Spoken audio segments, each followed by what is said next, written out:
untuk hasil semennya udah bagus, sudah tinggi, hasilnya ini udah harus pindah tanam. Ini udah daun keempat ya, artinya udah siap pindah tanam. Nah, bagaimana cara memindah tanam dari semean ke lahan yang sudah kita siapkan? Nah, ini bentuknya seperti ini ya. Ini hasil semean kuatannya seperti ini. Ini tingginya kurang lebih sekitar 10 cm ya, kalau memang terlalu tinggi. Ini hasilnya cukup sehat ya. Nah, ini simple ya. Jadi emang kuatannya ini menanam sekitar 2000 batang. Jadi nggak sehari selesai tanam karena tenaga sendiri ya, nggak ada yang bantuin. Kalau kita minta bantuan dengan temen, kadang kita nggak puas ya dengan hasilnya. Soalnya kadang-kadang kalau orang udah nanamnya udah capek, dia hanya asal menanam gitu. Tapi kalau kita yang menanam sendiri, insya Allah sesuai dengan keinginan kita. Contoh untuk kedalaman ya. Jadi ada trik khusus ya kalau kuatannya menanam cabai merah keriting, khususnya keriting ya, cabai merah ya. Nah, ini di sini ada yang namanya daun kepel. Nah, ini daun tunas ya di sini ya. Nah, usahakan kalau menanam cabai ya, khususnya cabai merah keriting ya, entah itu keriting, entah itu cabai rawit ya, atau cabai-cabai yang lainnya ya. Ini usahakan jangan sampai menyentuh tanah ya. Ini daun kepel ya. Ini usahakan jangan sampai menyentuh tanah, tetapi untuk kedalaman segini ya. Nah, ini bisa terlihat ya. Nah, ini kedalaman sekitar 5 cm ya. Jadi kedalaman sekitar 5 cm, sehingga nantinya begitu akarnya sudah menjalar atau udah mencari makanan, dia akan menemukan makanan yang ada di lahan ya. Soalnya kemarin kuatannya mengaduk pupuk dasarnya itu cukup dalam. Jadi kalau hanya sekitar 2-3 cm, nanti dia agak kesusahan untuk mencari makannya. Makanya dari itu kuatannya menanamnya agak dalam ya, sekitar 5 cm ya. Jadi nantinya begitu akarnya sudah merambat, dia udah menjalar, dia akan menemukan makanan yang tersedia di situ di lokasinya. Nah, itu mungkin salah satu trik dari kuatannya menanam cabai ya, khususnya cabai merah keriting. Kemudian cara melepas plastik ya, ini kan polybag ya. Cara melepas plastik ya dari polybag supaya nantinya akar ini tidak rusak. Ini gampang ya guys. Ini kita ambil seperti ini, kita remas seperti ini. Nah, kita remas seperti ini, kemudian kita balik seperti ini. Nah, dari ujung plastik ini ya, nah ini kan ada, kelihatan kan, ada dari ujung plastik ini kan ada sisa plastik yang nggak kelem ya. Nah, kita tinggal tarik aja seperti ini. Nah, seperti ini, gampang. Jadi si akar ini tidak rusak. Nah, bisa teman-teman lihat sendiri ya, akarnya sudah sangat bagus sekali, udah maksimal ya. Nah, cara menanamnya cukup simpel ya. Kita bikin lubang kedalaman sekitar 5 cm. Contoh ini yang tadi udah disiram ya. Nah, ini mungkin teman-teman nggak bisa melihat kedalamannya ya, tapi bisa mengira-ngira sendiri lah. Usahakan ya, untuk tanah ini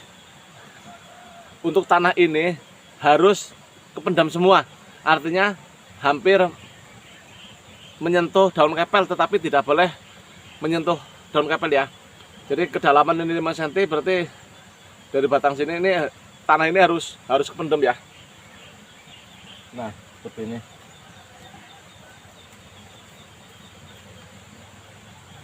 Jangan lupa ya, kita berdoa, kita baca sholawat Allahumma sholli ala sayyidina Muhammad wa ala ali sayyidina Muhammad. Semoga tanaman ini nantinya bisa berkah ya, bisa tumbuh dengan sehat, dengan buah yang banyak, tentunya membawa keberuntungan ya, membawa keberuntungan dan tentunya berkah. Itu yang diharapkan. Jadi kita menanam segala sesuatu, kita awali dengan niat ya, dengan doa. Semoga nantinya pohonnya bisa bermanfaat ya, jadi nggak hanya menguntungkan tapi bermanfaat, seperti itu.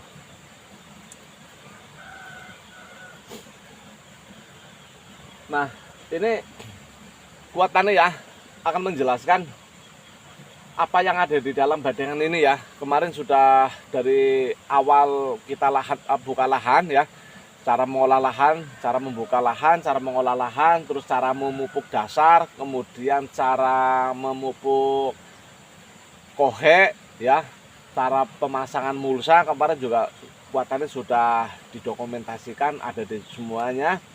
Jadi sekarang yang belum kuatannya jelaskan adalah jarak tanam ya.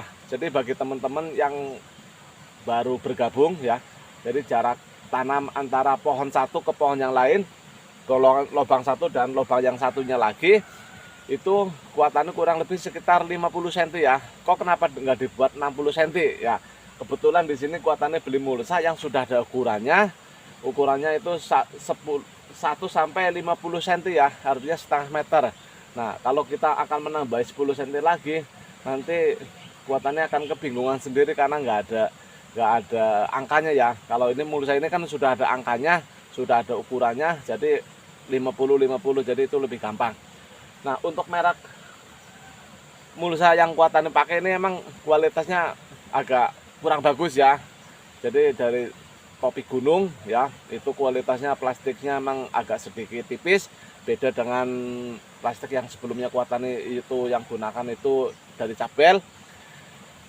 Tapi bukan berarti jelek banget ya, tapi emang agak kurang ya, bukan jelek banget, bukan, tapi agak kurang. Soalnya kita baru sekitar 1 minggu selesai penanaman pemasangan mulsa. Astaga.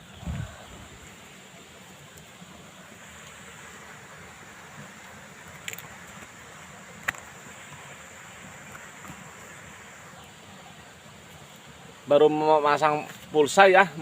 Ini banyak yang sudah tembus untuk suket tekinya ya. Rumput tekinya ini udah tembus ke mulsa.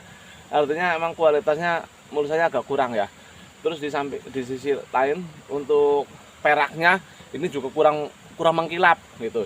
Jadi saran dari kuatannya bagi teman-teman pemula kalau emang mau menanam cabai merah khususnya keriting maupun yang cabai-cabai rawit yang lainnya, kalau emang ada dana ya lebih baik menggunakan yang mahal sedikit, nggak apa-apa ya, yang penting kualitasnya bagus. Terus untuk tembus minim ya untuk akarnya ya. Kemudian untuk peraknya juga kalau yang harganya lumayan mahal juga yang jelas bagus ya, mengkilap lah. Kalau ini emang agak sedikit buram, nggak begitu mengkilap. Nah, terlepas dari itu pemasangan mulsa ya, di sini kuatannya akan mentutorialkan bagi cara menanamnya. Kemudian untuk sebelum ditanam usahakan untuk lubangnya harus sudah disiram dulu ya, minimal lembab lah ya atau basah. Itu supaya nantinya pas 1 minggu itu air masih kuat ya. Nanti begitu minggu kedepannya baru kita pupuk dasar pertama, pupuk susulan pertama ya. Jadi sekarang hari Selasa, untuk insya Allah nanti hari Rebo mungkin sudah selesai menanam. Terus untuk pemupukan susulan yang pertama itu nanti akan dilakukan pada hari Minggu. Nah itu sudah 1 minggu ya. Nah itu susulan. Nah kenapa sebelum ditanam lubangnya harus dibasahi dulu? Soalnya antisipasi 1 minggu, nanti minggu depannya baru kita siram menggunakan pupuk NPK. Nah untuk pupuk NPK-nya kuatannya akan membocorkan rahasia kuatannya sendiri ya di sini ya. Jadi usahakan kalau emang minggu pertama itu carilah pupuk NPK yang kandungan N-nya lumayan tinggi. Contoh kandungan NPK N-nya 20, P-nya 10, K-nya 10. Jadi NPK 20 10 10. Itu kalau kuatannya sarankan seperti itu. Kenapa harus memacu N-nya nitrogennya tinggi? Soalnya kalau awal tanam biasanya di tempat semaian itu cadangan makanannya terbatas. Nah, untuk memacu supaya cepat tumbuh, cepat subur, ya ini memerlukan unsur N. N-nya harus tinggi, nitrogen. Nah, untuk kandungan nitrogen yang paling tinggi itu ada di NPK Mutiara 20 10 10. Itu biasanya kalau merek ya, kita sebutkan merek ya. Tapi di sini kuatannya tidak mempromosikan. Tapi kalau teman-teman bertanya merek apa ya